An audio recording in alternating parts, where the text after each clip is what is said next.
It's Jay. And Stephanie. We're coming to you from the Hershey RV Show in Pennsylvania 2018. Yes, we were worried because we heard the weather is going to be awful this weekend, but it's been great. So. Yeah, we were worried we'd get hurricaned out, but that actually didn't happen. The weather held. Didn't rain yesterday or today. In fact, today it's Saturday. It's beautiful. It is, and the crowds are huge today. We were here all day yesterday too on Friday, and boy, it's like they've doubled today. It's even hard to get through the aisles. It's great. Speaking of hard to get through the aisles, kind of tough to do like a full-fledged RV review right now. But what we thought we'd do is talk about some things that we've observed and seen at the show that we found kind of interesting. Yeah, I wouldn't exactly call them trends, but just noteworthy things that we thought you guys might be interested in hearing about. So we're going to bring you those next. Right on. Okay, so the first not trend that we saw is kind of what we're calling the rebelization of the RV industry. The rebelization, yeah. So the Revel, the Winnebago Revel, was released about a year ago-ish now. Right. And it kind of served a whole previously untapped segment of the market. Right, and it was exciting and it really was popular. Right, it's for people that want to get way, way, way off the grid.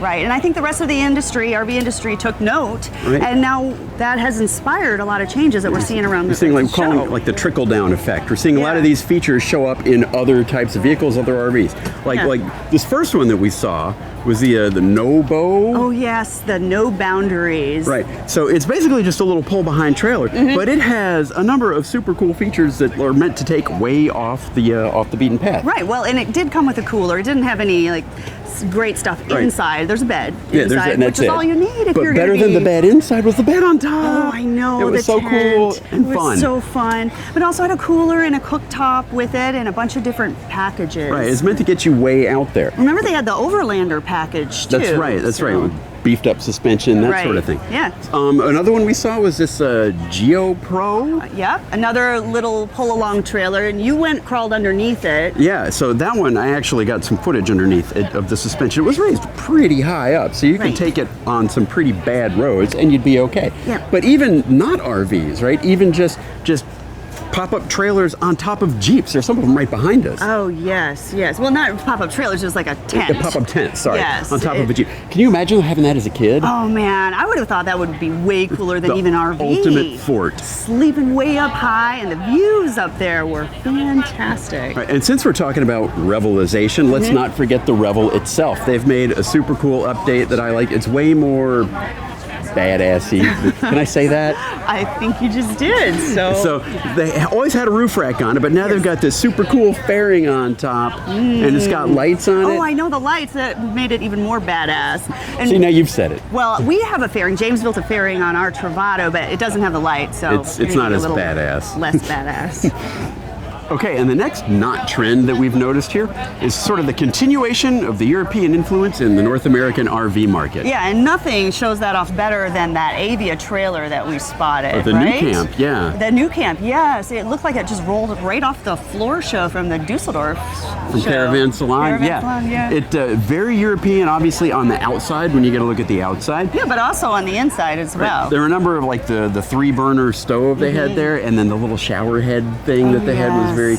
And then even the switches, like with all sorts of names on the fixtures that we don't know here. It wasn't like Kohler, it was like names I don't know. Yes, it definitely had the European feel, and we saw that elsewhere too throughout the show. We did, and now we also saw actual European refrigerators. Vitrifrigo was here. Right, and they're 100% Italian, so talk about European influence. And they're also 100% compressor, and they're no absorption refrigeration there. They kind of got they're known very well in the marine world, and they're here to help us stamp out absorption refrigeration in RVs. And as there was also the Nest. Remember the Airstream Nest? That had a European feel, although kind of European feel on the outside. It looked like a space shuttle, I thought.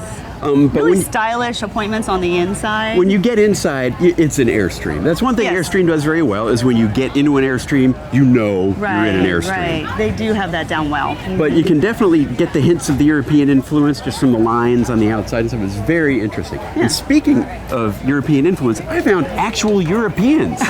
We found them looking at the newest leisure travel van's Wonder Floor plan that's got a bike garage. The design, modern design. And it's this is the only efficient. one here with Yeah. this. Everyone in Europe has this. Everyone has a big garage, you know, Yes. but over there in Europe, you know, it's pretty much so. And here, this is the only one. The only Would be one. nice if this one had a slide. Yeah, that was really interesting running into that German couple because we got to talk to them about their impressions on the differences between European and North American, and Right. they were surprised They that were there very were no disappointed. bike garages over here. They said all their rigs over there, that's common, and here they could only find the leisure. We've been waiting for a long time for a bike garage, and finally Leisure Travel Vans has done it. Yes, Now, so we're very proud of Leisure. Good job, Leisure, and Thanks, we're hoping guys. the other manufacturers will follow suit. yeah, no, we're not going to do a full review of this one here, but we are going to be doing a full review when we get to Pomona in a Yes, few so weeks. stay tuned for that. We're looking forward to crawling all around this rig.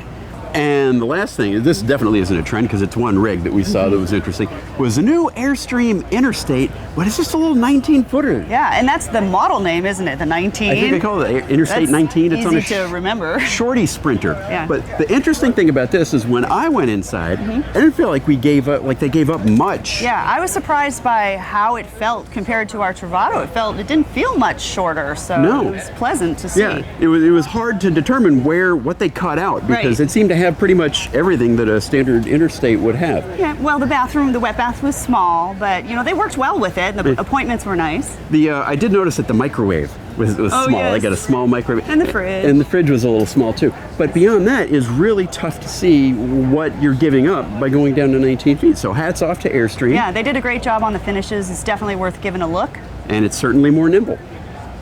So besides all of that, another great thing that I love about the shows is getting to meet all of you. That's right. We've met a number of you who have seen our videos and had questions for us. We've gotten some really good questions and some kind of odd questions here at the show. And we have a meetup happening in just a little while, so we better get. So before Get that, outta I'm here. hungry. Can we go get lunch? All right, show food. Show food. See y'all later. Bye now. Bye.